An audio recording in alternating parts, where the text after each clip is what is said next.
Episode की starting में हमारा एमसी बहुत ज्यादा गुस्से में आ जाता है जब उसे अपने डैड के बारे में पता चलता है। तो वो फुल गुस्से में आकर ली हाओ के पास जाकर उसे एक जोरदार पंच दे मारता है, जिससे कारण ली हाओ बहुत ज्यादा दूर जाकर गिरता है और उसे चोट लग जाती है और उसके मुंह से खून निकलने लगता है। और सिर्फ उसी को नहीं बल्कि में आसपास के जितने भी लोग होते हैं वे सभी के सभी उसके द्वारा मार खा चुके होते हैं। तभी हमारा एमसी उसके पास जाकर उसकी कॉलर पकड़कर उससे गुस्से के पास जाकर कहने लगता है कि तुमने जो मेरे फादर के साथ किया है वो बिल्कुल भी ठीक नहीं किया। मैं अपने फादर के मौत का बदला तुमसे जरूर लूंगा। और जब वो इतने गुस्से में हमारे एमसी को देखने लगता है ली हाओ, तो वो काफी तक घबरा जाता है और कहने लगता है कि तुम ऐसा मेरे साथ नहीं कर सकते। तभी हमारा एमसी उसको मारकर और उससे कहने लगता है कि तुम मुझे सब कुछ बताओ कि आखिरकार तुम्हारे पास और क्या क्या जानकारी है। तभी वो ब्लैक स्टार असासिन उससे कहने लगता है कि ली हाओ मुझे माफ कर देना कि मैं तुम्हें इस तरीके से धोखा दे रहा हूँ, लेकिन मैं सिर्फ वही कर रहा था जो मुझे ऑर्डर दिए गए हैं।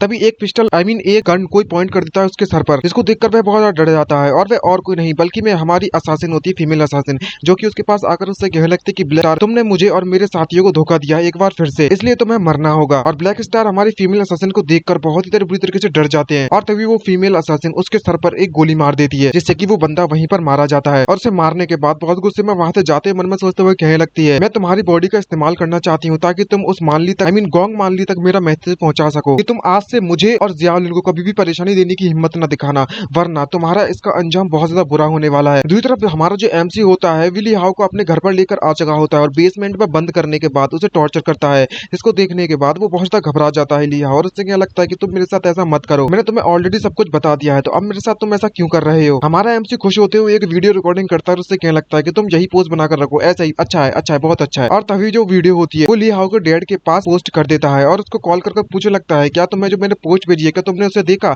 ली हाओ ने सब कुछ रिवील्ड कर दिया है तुम्हारे बारे में, अब तुम्हें इसका अंजाम तो भुगतना ही पड़ेगा। ये बात सुनने के बाद ली हाओ का डैड उससे कहने लगता है कि जब तुम मेरे बेटे को चोट नहीं पहुंचाओगे तब तक मैं तुम्हारी कोई भी डिमांड पूरी करने के लिए तैयार हूँ, तुम जैसा कहोगे मैं वैसा करूंगा। अभी हमारा एमसी उससे कहने लगता है कि तुम्हें ज्यादा कुछ नहीं करना, बल्कि मैं एक कॉन्फ्रेंस मीटिंग कल रखनी है और वहां पर तुम्हारे सारा का सारा सच एक्सपोज कर देना है। और वह बंदा बिना किसी परेशानी के मान भी जाता है। तभी अपने सर्वेंट को बुलाता है और उससे कहने लगता है कि तुम जल्दी जाओ और पूरी मीडिया को नोटिफाई कर दो कि हम लोग कल कॉन्फ्रेंस मीटिंग रखने वाले हैं। दूसरी तरफ हमारे एमसी ने उस बंदे के कमरे की तरफ ताला लगा दिया होता है लिया होगे और उसे बाहर नहीं निकलने दिया जाता और कह रहा होता है कि तुम यहीं पर रहोगे जब तक तुम्हारे फादर अपने आप को जेल में अंदर नहीं डाल देते, और उसके बाद मैं नेचुरली तुम्हें जाने दूंगा। तभी लिहाओ चिल्लाते हुए कहने लगता है कि शिट, मुझे तो बहुत ज्यादा डर लगता है इस अंधेरे से, मैं यहाँ पर अकेले नहीं रह सकता, प्लीज मुझे जाने दो यहाँ से। तभी वो फीमेल असासिन हमारे एमसी के पास आते उससे कहने लगती है, लैंडलॉर्ड मैंने आपके लिए बोन सूप बनाया है, क्या तुम इसे पीना चाहोगे। और हमारा एमसी मौज में अपनी मेड के मजे उठाने में लगा हुआ होता है और कहने लगता है कि तुम्हारा बहुत बहुत धन्यवाद। और तभी उससे पूछने लगता है कि यहाँ पर एक केरमिक जार लगा हुआ था, यहाँ पर मैंने रखा था उसे, क्या तुमने देखा वो कहाँ पर है। और उस जार के अंदर मेरे इतना कहने वाला ही होता है। तभी वो मेड उसे रोकती है और उससे कहने लगती है कि मुझे पता है जो इंग्रेडिएंट मैंने यूज किए थे तुम्हारे उस बोन सूप में वो उसी के अंदर थे ना, उसी का इस्तेमाल किया था जो अभी तुमने पिया है।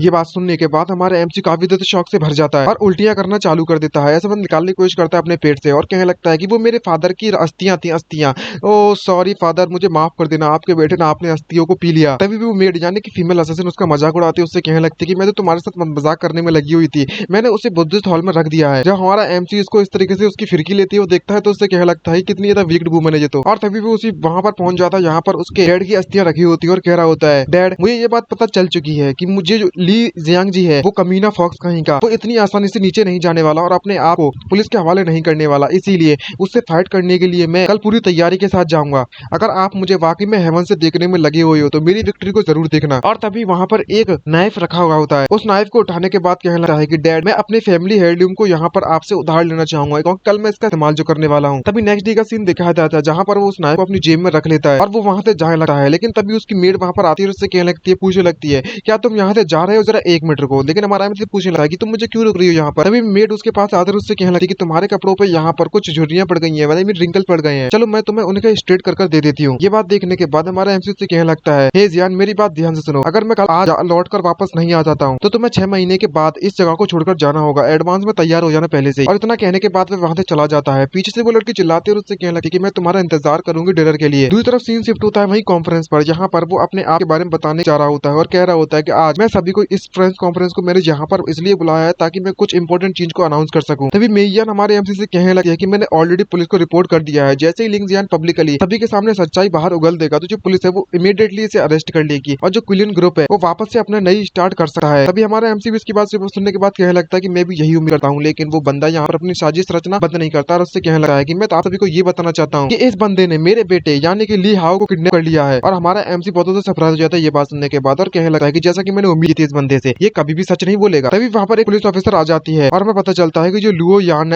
नान होती है जो कि हमारे एमसी के पास अपना कार्ड दिखाते उससे कहने लगी कि जियाओ लिन, हमने आप सारी की सारी रिकॉर्डिंग और कन्वर्सेशन को सुन लिया है मिस्टर ली ने जो कल कही थी। आई मीन तुमने उससे जो बात किया था ना मोबाइल पर, उसने सारी की सारी रिकॉर्डिंग मुझे भेज दी है और हमें तुम सस्पेक्ट करते हैं कि तुम ली हाओ को जो डिसअपीयरेंस हुई है उससे तुम्हारा लेना देना जरूर कुछ है, तुम्हें हमारे साथ आना होगा इंटरोगेशन के लिए। तभी ली हाओ का डैड उससे कहने लगा है हमारे एमसी से कि मैंने ऑलरेडी अपने डैड को अपने बेटे को बचाने के लिए तुम्हारे घर पर भेज दिया है जब तुम यहाँ पर थे। अब तुम देखो मेरा कहर, तो वाकई में ऐसा लगता था कि तुम मेरी पोजीशन को हिला पाओगे। और तभी हमारा एमसी बहुत ज्यादा निराश हो जाता है और कहने लगता है अब जब सब कुछ यहाँ तक पहुंच चुका है तो मुझे लगा है कि अब मुझे यहाँ से मतलब बिना नुकसान के मैं यहाँ से जा नहीं पाऊंगा। मैं यहाँ पर तुम्हारे सामने खड़ा हुआ हूँ, अगर मैं वाकई में अपने फादर का बदला नहीं ले सकता तो आखिरकार मेरे जिंदा रहने का भी मतलब क्या है। ये बात के बाद पुलिस ऑफिसर उससे कहने लगे कि जियाओ लिन जल्दी से अपने हैंड बाहर निकालो अपनी पॉकेट से और जल्दी से अपने घुटनों के बल नीचे हो जाओ वरना मैं तुम्हें शूट कर दूंगी। और तभी हमारा एमसी उस नाइफ को निकालकर उस पर चढ़ बैठता है और गुस्से में कह रहा होता है अब समय आ चुका है तुमसे निपटने का मेरे। लेकिन जैसे वो उस नाइफ को निकालता है तो पता चलता है कि वहाँ तो नाइफ होती ही नहीं है और कहने लगा है कि ये तो बस एक टाई है, ये क्या चीज है आखिरकार। तभी जो येलान उसके बगल में खड़ी हुई होती है उसको देखने के बाद काफी तो खुश हो जाती है, उससे कहने लगती है कि ये तो वही यूएसबी ड्राइव है ना जो मैंने छुपाकर रखी हुई थी। और तभी उस यूएसबी ड्राइव के अंदर जो भी चीज हो रही होती है वीडियो वगैरह रखी हुई होती है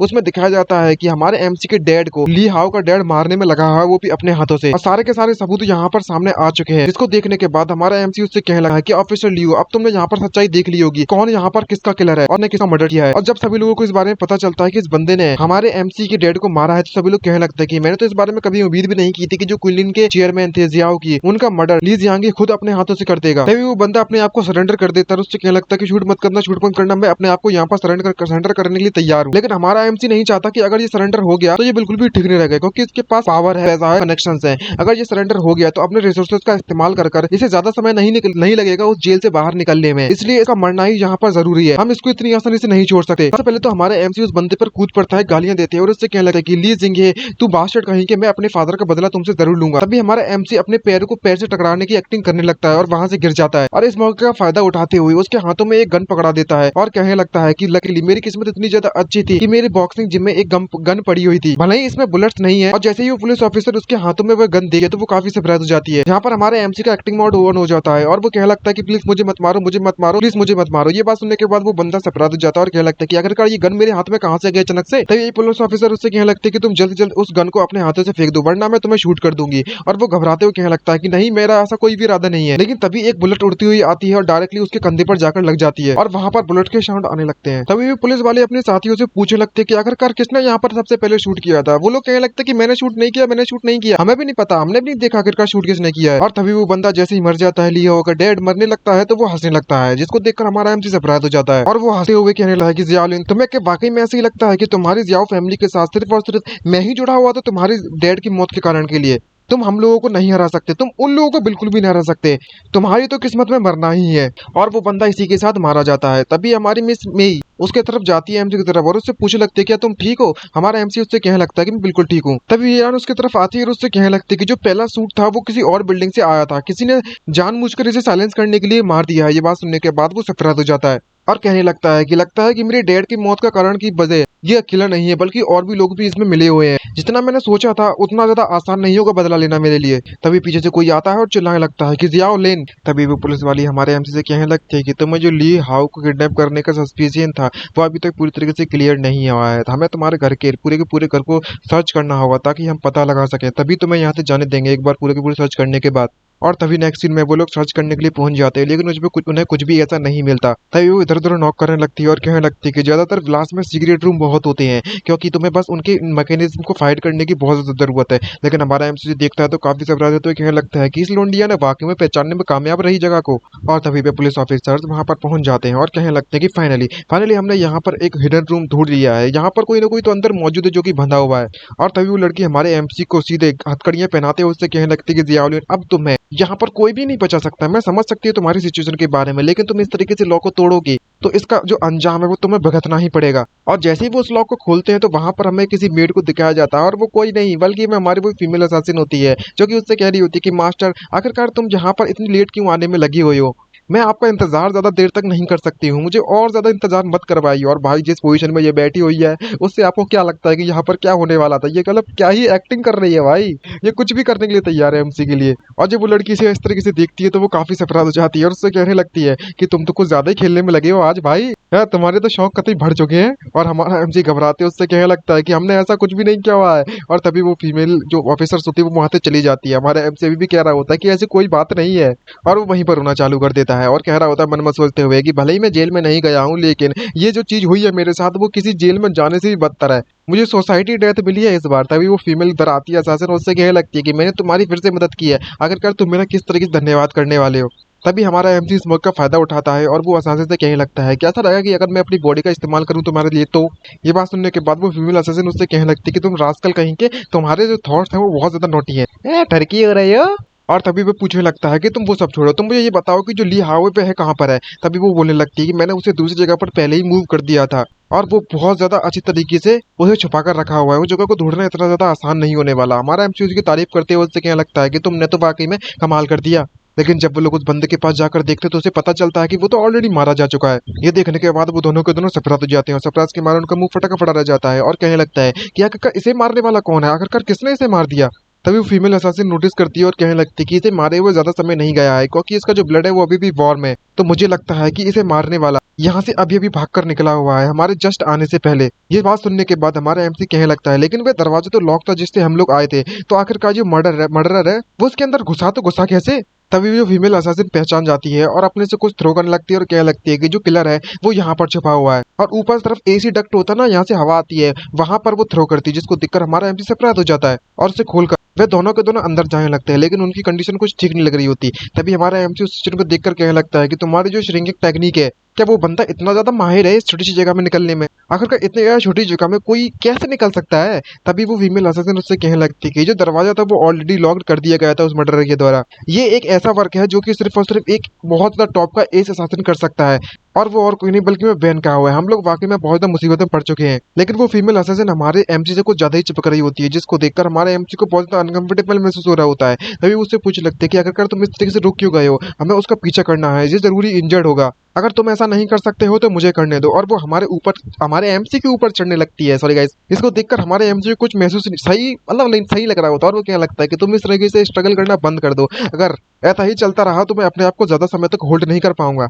और अगले ही पल दिखाया जाता है कि किस तरीके से वो फीमेल असासिन हमारे एमसी के ऊपर चढ़ बैठती है और उसके बड़े बड़े गुब्बारे उसके मुंह पर जाकर रख जाते हैं, जिससे कि जो सिचुएशन बहुत ज्यादा ऑकवर्ड हो जाती है। और फिर समझ जाओ कि क्या हुआ होगा आगे, कोई एक्सकेलिबर जैसी चीज उसको चुभ रही होगी, जिसको देखकर वो गुस्सा हो जाती है और कहने लगती है तुम रास्कल कहीं के। तभी हमारा एमसी से कहने लगता है कि मैं ऐसे में कुछ नहीं कर सकता, मेरा कोई मतलब नहीं था, कोई या फिर कोई मेरा इरादा नहीं था, सच बोल रहा हूँ मैं। और सारे के सारे सिचुएशन निपटने के बाद वो मन में उससे कहने लगती है कि मैंने सारे के सारे सिचुएशन निपट लिया है, उसकी जो डेड बॉडी थी मैंने उसको ठिकाने लगा दिया है, कोई भी उसे डिस्कवर नहीं कर पाएगा। और तभी हमारा एमसी उससे पूछने लगता है कि आखिरकार तुम हो कौन, तुम जब यहाँ पर आई थी तब तुम्हें किसी ने शूट कर दिया था और अब तुम यहाँ पर इस तरीके का काम करने में लगी हुई हो। तभी वो बोलने लगता है कि तुम्हें ये सब पूछने की बिल्कुल भी जरूरत नहीं है, तुम जितना कम जानोगे उतना ही तुम्हारे लिए बेटर रहेगा। ये बात सुनने के बाद हमारा एमसी गुस्से में उससे कहने लगता है नहीं ऐसी बात नहीं है, मुझे सब कुछ पता लगाना होगा कि यहाँ पर क्या चलने में लगा हुआ है। और जो ली जिंगजी है उसने बिल्कुल जब मेरे बगल में वो लेटा हुआ था तब उसने कहा था जब वो मर रहा था यहाँ पर, और उस बंदे को मेरी आंखों के सामने मार दिया गया था किसी के द्वारा। और मुझे कोई डर वर नहीं लगता दूसरे लोगों से, लेकिन मुझे सबसे ज्यादा डर तो इस बात का लगता है कि मुझे मेरे अपने दुश्मन के बारे में नहीं पता कि आखिरकार मैं किससे फाइट कर रहा हूँ। तभी वो फीमेल असासिन उसे बताने लगती है कि जो ली जिंग है उसे यूजी के द्वारा मार दिया गया था और ली हाओ को वेई काओ के द्वारा मार दिया गया था, और ये दोनों के दोनों सेम ऑर्गेनाइजेशन के लिए काम करते हैं, और वो और कोई नहीं बल्कि में हेदिंग सोसाइटी है। और हेदिंग सोसाइटी की जो इन्फ्लुएंस है वो तुम्हारी इमेजिनेशन से बहुत ज्यादा है। ये बात सुनने के बाद हमारा एमसी कहीं सरप्राइज हो जाता है और घबराते हुए उससे कहने लगता है कि मेरे फादर ने इसके बारे में पहले मुझे मेंशन करके बताया था, जो हेदिंग सोसाइटी है वो मेरे फादर को रिक्रूट करना चाहते थे, लेकिन मेरे फादर ने मना कर दिया, वो उनकी गैंग में ज्वाइन नहीं होना चाहते थे। अगर हमें इसके बारे में पहले पता होता तो शायद ये डिजास्टर हमारी फैमिली पर नहीं आया होता। तभी नेक्स्ट सीन में हेदिंग सोसाइटी के ड्रैगन हेड क्लब का सीन दिखाया जाता है, जहां पर इनकी मीटिंग होने में लगी हुई थी। दो बंदा दिखाया जाता है, उसका नाम यू शाओकिंग है और वो वाइस चेयरमैन है क्विंग ग्रुप का। और वो कह रहा होता है कि मान ली आखिरकार अभी करंट की जो सिचुएशन है तुम उसे एक्सप्लेन क्यों नहीं करती है मुझे। तभी जो गोंग मान ली होती है वो उससे कहने लगती है कि जो ली फैमिली के फादर और बेटा था वो दोनों को एलिमिनेट कर दिया जा चुका है और उनके जो एविडेंस है वो ये शो करता है कि जो ली जियांग ने खुद उस क्राइम को कमिट किया था, इसीलिए हम लोग यहाँ पर शांति से आराम कर सकते हैं। कोई किसी को भी इस बारे में पता नहीं चलेगा कि हमारा उनसे कोई लेना देना है। तभी अगली जगह पर हमें दूसरे बंदे को दिखाया जाता है, इसका नाम गाओ जियान ही है और ये गाओ ग्रुप का प्रेसिडेंट है और कह रहा होता है कि लेकिन जो जियाओलिन है वो अभी तक बिल्कुल भी मरा नहीं है और वो हमारे लिए किसी टिकिंग टाइम बॉम्ब की तरह है, वो कभी भी फट सकता है। तभी हुआंग जू हाईचेंग चैम्बर ऑफ कॉमर्स के प्रेसिडेंट को दिखाया जाता है और कह रहा होता है वो बंदा, आखिरकार इसमें क्या परेशानी, हम डायरेक्टली उससे निपट सकते हैं ना। तभी बीच में कोई बोल पड़ता है, नहीं हम ऐसा बिल्कुल भी नहीं करेंगे। जहाँ पर हमें एक और लड़की को दिखाया जाता है और हमें पता चलता है कि इसका नाम सू मिंग यूए है और जो हीचंग बैंक की प्रेसिडेंट है और कह रही होती है कि जो जियाओलिन अभी भी हमारे जो पैसे हैं उस पर उधार चढ़े हुए हैं, अगर हम उससे यहाँ पर मार देंगे तो हमें बिल्कुल भी कुछ नहीं मिलने वाला और अगर हम इसकी लाइन बख्श देते तो शायद हमारे पैसे हम रिकवर करने में कामयाब रहे। ये बात सुनने के बाद वो आपस में डिस्कस करते हुए कहने लगते हैं कि जो क्विलियन ग्रुप है वो हमारे जिंगे ग्रुप को 180 बिलियन यानी कि 180 बिलियन उधार चढ़े हुए हैं और मुझे 220 बिलियन, ये बहुत ज्यादा पैसे हो जाता है। और वो दूसरा वाला फैटी कहने लगता है कि उसने मुझे 300 बिलियन उधार चढ़े हुए हैं और वो चश्मेद्दीन भी यही कहने लगता है कि मुझे मेरे भी 300 बिलियन उसके पास। और वो लड़की कहने लगती है कि हमारी बैंकों के इसने 100 बिलियन उधार चढ़े हुए हैं। ये बात सुनने के बाद वो कहने लगता है कि अगर इतना ज्यादा पैसा उस पर चढ़े हुए उधार, अगर हम उसके जियालुन को पूरा बेच भी देना तो भी उसकी इतनी औकात नहीं है कि वो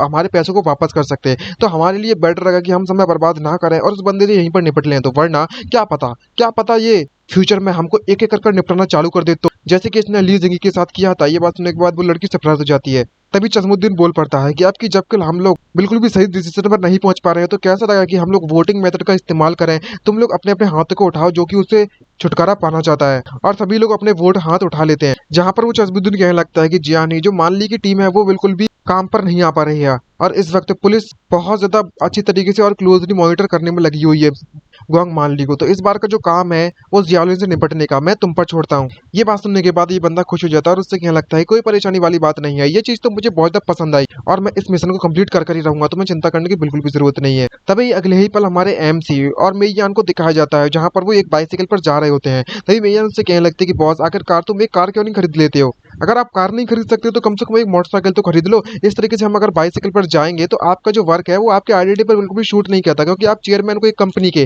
वो भी लिस्टेड कंपनी के। ये बात सुनने के बाद एमसी उससे कहने लगता है कि जो प्रेडिक्ट है वो ऑलरेडी बाहर निकल चुका है और हमें 180 बिलियन जो कि हम जिंगी ग्रुप को उधार चढ़े हुए थे हमें उसे लौटाने की जरूरत नहीं है और बाकी के जो 18.2 बिलियन थे वो कोई ज्यादा नहीं है, एक बार हमें इसे वापस कर दे तो हम कार खरीद सकते हैं। जहाँ पर मेयान उससे कह रही होती है कि बॉस मेरी जो सिस्टर है उसकी सर्जरी आज होने वाली है और मैं इसलिए जल्दी हॉस्पिटल जाना चाहती हूँ। ये बात सुनने के बाद हमारा एमसी उससे कहने लगता है कि ठीक है मैं समझ चुका हूँ, तो मैं वैसे भी मैं और काम नहीं देना चाहता, मैं तुम्हारे साथ चलूंगा। और वो सुनने के बाद बहुत ज्यादा खुश हो जाती है और अगले ही पल हमें हॉस्पिटल का सीन दिखाया जाता है जहाँ पर किसी की डेड बॉडी पड़ी हुई होती है और वो जो डॉक्टर होती है वो कह रही होती है कि इसका जो रिसर्च हमने इसे बचाने की बहुत ज्यादा कोशिश की लेकिन हम इसे बचाने में अनसक्सेसफुल रहे, बिल्कुल भी कामयाब नहीं रहे, क्योंकि जो पेशेंट था वो ऑलरेडी यहाँ पर अनाउंस कर दिया गया है मारा हुआ। और तभी इस लड़की का नाम बताया जाता है, ये बाई जी है, ये एक डॉक्टर है और हमें पता चलता है कि ये डेड बॉडी और किसी की नहीं बल्कि हमारे मेयान की सिस्टर की है, जो कि बहुत ज्यादा रोना चालू कर देते हैं और उससे कहने लगती है कि अगर ये कैसे हो सकता है, जब मैं यहाँ से गई थी सब कुछ पूरी तरीके से सही था, सब कुछ सही चलने में लगा हुआ था। तभी डॉक्टर उससे कहने लगती है कि हमने अपना बेस्ट दिखाया था, हमें भी बुरा लग रहा है कि आपने अपनी सिस्टर को इस तरीके से खो दिया है। तभी मीना रोते हुए कहने लगती है कि लिटिल सिस्टर आपको उठना होगा जल्द से जल्द, आखिरकार तुम अचानक से कैसे मुझे छोड़कर अकेले जा सकती हो, अगर मैं तुम्हारे बिना यहाँ पर क्या ही करूंगी। और हमारा एमसी जब इसे इस तरीके से रोते हुए देखता है तो इससे बिल्कुल भी रहा नहीं जाता और वह सिस्टम से मदद मांगते हुए कहने लगता है कि यहाँ पर कोई ऐसा एक तरीका है जिससे कि मैं इसको बचा सकूं, मैं इस तरीके से रोते हुए इसे यहाँ पर नहीं देख सकता। और इतना सोच ही रहा होता है तभी सिस्टम नोटिस करने देने लगता है कि तुम्हारी जो ग्रांट रिजर्वेशन पिल थी वो ऑलरेडी सक्सेसफुली एक्सचेंज कर ली गई है और इसको खरीदने के लिए तुम्हें 60 इंटीमेट पॉइंट की जरूरत पड़ेगी। अब तुम्हारे पास 0 इंटीमेट पॉइंट बचे हुए हैं। और जब हमारा एमसी ये देखता है कि उसके पास सारे के सारे पॉइंट्स खत्म हो चुके हैं तो उसके पास जिंदगी का ज्यादा समय नहीं बचा हुआ है। वो देखने के बाद चिल्लाते हुए कहने लगता है मन में सोचते हुए, सिस्टम मैं तो बस तुम्हें मदद के लिए पूछ रहा था, तुमने आगे का सीधे खरीद लिया, तुमने तो भाई मुझे धोखा दे दिया, मैं तो बस पूछ रहा था तुमसे, मैंने तुमसे ऐसा कुछ नहीं कहा था कि तुम यहाँ पर एक्चुअली में एक्सचेंज करो इस सब चीज को, और मेरे पास सिर्फ और सिर्फ 0 इंटीमेसी पॉइंट बचे हुए हैं। लेकिन जब मैंने पहले इसको खरीदा था तब तो इसमें इतना ज्यादा नहीं लगा था पैसा, आई मीन पॉइंट। तभी सिस्टम मुझसे कहने लगता है कि अगर तुम किसी को पटाना चाहते हो या फिर फ्रॉड करना चाहते हो तो उसका बदला तो तुम्हें चुकाना होगा। खैर भूल जाओ, अभी के मैटर को बाद में देखेंगे, सबसे पहले तो इसकी जान बचाना बहुत ज्यादा जरूरत है। तभी हमारा एमसी आगे आता है और उससे कहने लगता है कि तुम्हें चिंता आई मीन रोने की बिल्कुल भी जरूरत नहीं है, मैं तुम्हारी सिस्टर को बचाने के लिए तैयार हूँ और तुम्हारी सिस्टर बच सकती है। लेकिन ये बात सुनने के बाद उस डॉक्टर को बिल्कुल भी भरोसा नहीं होता और वो कहने लगती है कि तुम मेरी एक्सपर्टीज पे क्वेश्चनिंग कर रहे हो, सवाल उठा रहे हो। मैं जितना कर सकती थी उतना कर दिया था इसे बचाने के लिए, लेकिन यहाँ पर और उसकी हार्ट बीट ऑलरेडी रुक चुकी थी और उसकी ब्रेन वेव भी डिसेबल्ड हो चुकी है, ये डेफिनेटली मर चुकी है। तभी हमारा एमसी आगे बढ़ता है और उससे कहने लगता है कि अगर ऐसी बात है तो मैं यहाँ पर अपनी मेडिकल से एक मिरेकल दिखाऊंगा तुम्हें, आज एक जादू दिखाऊंगा, जादू। ये बात सुनने के बाद वो डॉक्टर बिल्कुल भी एग्री नहीं हो रही होती है और उससे कहने लगता है कि यहाँ पर कई सारी ऐसी मेडिकल मिरेकल्स हैं जिस दुनिया में, लेकिन ऐसी कोई मेडिसिन नहीं है जो कि किसी मरे हुए को जिंदा कर दे। ये बात सुनने के बाद एमसी उससे कहने लगता है ये सब इसलिए क्योंकि तुमने कभी मुझसे पहले नहीं मिली हो। तभी हमारे मेईयान की सिस्टर मेई अन्ना को दिखाया जाता है जहाँ पर वो उसको भी पिल खिला देता है, लेकिन पिल खिलाने के बाद कुछ भी रिएक्शन नहीं दिखता। तो वो कहने लगता है कि यहाँ पर रिस्पॉन्स क्यों नहीं मिल रहा है। ये देखने के बाद डॉक्टर उससे कहने लगते हैं कि तुम आखिरकार इस तरीके से बब्बर कैसे मचा सकते हो, किसी की डेड बॉडी के साथ ऐसा कैसे कर सकते हो, तुम्हें जल्द से जल्द यहाँ से जाना होगा वरना मैं सिक्योरिटी की बुला दूंगी। तभी हमारा एमसी से रोकता है और उससे कहने लगता है कि जरा 1 मिनट रुको, थोड़ा इंतजार तो करने दो, जो मेडिसिन है उसका जो इफेक्ट है वो स्टार्ट होने वाला है। तभी पता चलता है कि जो मेई अन्ना है उसे होश आ जाता है और वो कहने लगती है कि तुम यहाँ पर बहुत ज्यादा शोर मचाने में लगी हुई हो। और मेई यहाँ ये देखकर बहुत ज्यादा इमोशनल हो जाती है और डायरेक्टली उसके गले लग जाती है और उसकी सिस्टर से पूछने लगती है कि आखिरकार यहाँ पर क्या हुआ है। तभी मेईयान उसे बताने लगती है कि लिटिल सिस्टर तुम आखिरकार उठ गई हो, मैं तो बहुत ही डर गई थी एक पल के लिए। ये देखने के बाद वो डॉक्टर काफी सरप्राइज होती है, उससे कहने लगती है कि ये तो वाकई में उसकी जिंदगी वापस आ चुकी है, आखिरकार तुम हो कौन, आखिरकार तुमने ये सब कैसे किया। तभी हमारा एमसी उससे कहने लगता है कि ये बस कुछ नहीं और बस कुछ यूनिक स्किल थी जो कि मैं दूसरे के साथ शेयर नहीं कर सकता। ये बात सुनने के बाद वो डॉक्टर काफी ज्यादा इंप्रेसिव हो जाती है और तभी वो अपनी घड़ियां चेक करने लगता है। यहाँ पर वो देखता है कि उसके पास ज्यादा समय नहीं बचा हुआ है, उसके पास सिर्फ और सिर्फ आधा घंटा बचा हुआ है उसकी जिंदगी के। मेईयान और मन में सोचते हुए कहने लगता है मेईयान आखिरकार तुम अपनी सिस्टर के साथ बातचीत करना कब खत्म करोगी, मेरे पास समय नहीं बचा हुआ है क्योंकि मेरे पास इंटीमेट पॉइंट नहीं है और मैं मर जाऊंगा थोड़ी देर बाद। तभी वहां पर वो डॉक्टर के पास आते उससे कहने लगते हैं कि जो बेड नंबर 19 में पेशेंट पड़ी हुई थी वो कम्प्लीटली वो मारी जा चुकी थी, लेकिन अब इसके इंडिकेटर्स बता रहे हैं कि वो पूरी तरीके से नॉर्मल है और वो ठीक हो चुकी है। तुमने तो दुनिया को देखने का मेरा जो नजरिया है पूरी तरीके से बदल दिया है, अगर तुमने किस तरीके की पिल दी थी उसको, क्या मैं उस पिल पर कोई रिसर्च कर सकती हूँ। और हमारे एमसी का मूड वैसे ही खराब होता है और कहने लगता है कि आखिरकार मैं तुम्हें इसके बारे में क्यों बताऊं। और जब इस तरीके से बात करती है वो देखती है तो वो काफी ज्यादा सरप्राइज हो जाती है और कहने लगती है कि मुझे पता है कि तुम्हारी मेडिसिन बहुत ज्यादा प्रीसियस है, बहुत ज्यादा इंपॉर्टेंट है, लेकिन मैं इसके बदले में तुम्हें पे कर सकती हूँ। तभी हमारा एमसी उससे पूछ लगता है क्या पे कर सकती हो, लेकिन कैसे, पैसा देकर। अगर वाकई में इसे पैसे से खरीदा जा सकता था तो क्या मैं ऐसे यहाँ पर फिर रहा होता। और मन में सोचते क्या लगता है कि इस पिल को खरीदने के लिए मुझे अपनी लाइफ का इस्तेमाल करना पड़ रहा है। तभी जो वो उससे कहने लगती है कि आखिरकार तुम क्या सोचते हो इस बारे में, तुम बस बोलो, मैं हर चीज नेगोशिएट करने के लिए तैयार हूँ। तभी सिस्टम नोटिफिकेशन देने लगता है कि यहाँ पर एक नया कॉन्ट्रैक्ट टारगेट डिटेक्ट हुआ है सिस्टम के द्वारा। और तभी जो डॉक्टर होती है वो उससे कहने लगती है कि मैंने एक फार्मेक्चुअल कंपनी को और कॉस्मेटिक कंपनी को कॉलेज में बनाया था और यहाँ पर कई सारे ऐसे पेटेंट प्रिस्क्रिप्शन है जिन्हें तुम इस्तेमाल कर सकते हो और इसकी वैल्यू कम से कम $20 मिलियन होगी। मुझे पता है कि ये इतने ज्यादा पैसे नहीं है जितना तुम सोचकर बैठे हुए थे, लेकिन ये मेरी पूरी की पूरी मेहनत है अभी तक की, मुझे सच में उस पिल की बहुत ज्यादा जरूरत है। और तभी इसमें सारी सारी डिटेल बताया जाता है कि इसका नाम बाई जी है और इसका टाइटल डिवाइन फिजिशियन है। उसके गिफ्ट की बात करें तो मेडिसिन में बहुत ही ज्यादा प्रोफिशिएंसी है इसकी, और रिवॉर्ड के तौर पर अगर इसे कॉन्टेक्ट कर लेते हो तो इस रिवॉर्ड के तौर पर बियर्स के मतलब इतनी ज्यादा स्मेल करने की सेंस मिल जाएगी और डिटेक्टर हैंड मिल जाएंगे इसको, और 10 दिन की लाइफ स्पैन भी मिल जाएगी। और तुम्हारे पास ज्यादा समय नहीं बचा हुआ है, सिर्फ और सिर्फ 10 सेकंड बची हुई है और हमारे एमसी को ये मौका मिल जाता है और वो काफी ज्यादा खुश हो जाता है जानकर और कहने लगता है कि मेरा फ्यूचर तो वाकई में बहुत ज्यादा ब्राइट होने वाला है इससे। और कहने लगता है कि कॉन्ट्रैक्ट को हम लोग साइन कर सकते हैं, लेकिन मेरी एक एडिशनल कंडीशन है कि तुम्हें उस फार्मेक्चुअल कंपनी पर चीफ डॉक्टर की तरह पर काम करना होगा। ये बात से वो डॉक्टर तुरंत एग्री हो जाती है और सिस्टम उसे ज्यादा समय नहीं दे देता, बल्कि में 8 सेकंड बची हुई होती है और वो घबराते हुए कहने लगता है कि तुम्हें जल्द से जल्द इस कॉन्ट्रैक्ट को साइन करना होगा। ये डॉक्टर ये बात सुनने के बाद घबरा जाती है और तुरंत तुरंत साइन कर देती है और उसकी टाइम लिमिट से वो सिर्फ 1 सेकंड बचती है जब वो साइन करती है। और फाइनली वो साइन कर देती है तो सिस्टम उसे नोटिफिकेशन देने लगता है कि तुम्हारी जो रिमेनिंग लाइफ है वो 10 डेज बची हुई है। और हमारा एमसी इसको जानने के बाद काफी तक खुश हो जाता है और कहने लगता है कि मुझे बिल्कुल चार्ज महसूस हो रहा है यहाँ पर, बहुत ज्यादा अच्छा हुआ ये तो। और जब इस तरीके से हैंड टच करने लगता है तो हमारी जो डॉक्टर होती है वो बहुत ज्यादा डिस्गस्टिंग महसूस करने लगती है और कहने लगती है मन में सोचते हुए कि ये बंदा वाकई मेरे हैंड को टच करना इसे इतना ज्यादा पसंद है क्या, ये पर्सन तो बहुत ज्यादा डिस्गस्टिंग है। और उससे कहने लगती है अब जबकि मैंने कॉन्ट्रैक्ट साइन कर दिया है तो क्या मुझे ये पिल दे सकती हो। तभी हमारा एमसी उससे कहने लगता है कि मैंने अभी तक उस फार्मेक्चुअल कंपनी को पूरी तरीके से इन्वेस्टिगेट नहीं किया है, तो मैंने डिसाइड किया और अभी तक मैंने डिसाइड नहीं किया कि वाकई में 20 मिलियन की है या नहीं है। और मन में सोचते हुए कहने लगता है कि मैं ऑलरेडी ऑलमोस्ट भूल ही गया था इस बारे में कि मेरे पास इतने ज्यादा इंटीमेट पॉइंट नहीं बचे हुए हैं, तो मैं अभी से ग्रांड रिजेक्शन पिल नहीं दे सकता, मुझे इस मैटर को पोस्टपोन करना होगा कुछ समय के लिए। और तभी वो डॉक्टर अपना कार्ड देती है और उससे कहने लगती है कि ये मेरा कंपनी एड्रेस है, हम लोग कल यहाँ पर इस कंपनी पे मिलेंगे और तब तुम वो मेडिसिन लेकर आना। और हमारा एमसी उस बात से एग्री हो जाता है और अगले ही पल हमें दिखाया जाता है कि इस तरीके से वो बाइसिकल पर फिर से जाने लगे होते हैं। तभी मेयन उससे कहने लगती है कि तुम्हारा बहुत बहुत धन्यवाद बॉस कि तुमने मेरी सिस्टर को इस तरीके से बचा लिया है, तुम तो वाकई में बहुत ज्यादा अच्छे पर्सन हो। तभी हमारा एमसी इसके बाद ये बात सुनते मन में सोचते हुए कहने लगता है कि अनफॉर्चुनेटली जो अच्छे लोग होते हैं वो ज्यादा समय तक जिंदा नहीं रहते, क्योंकि मेरी समय जिंदगी की रेखा ज्यादा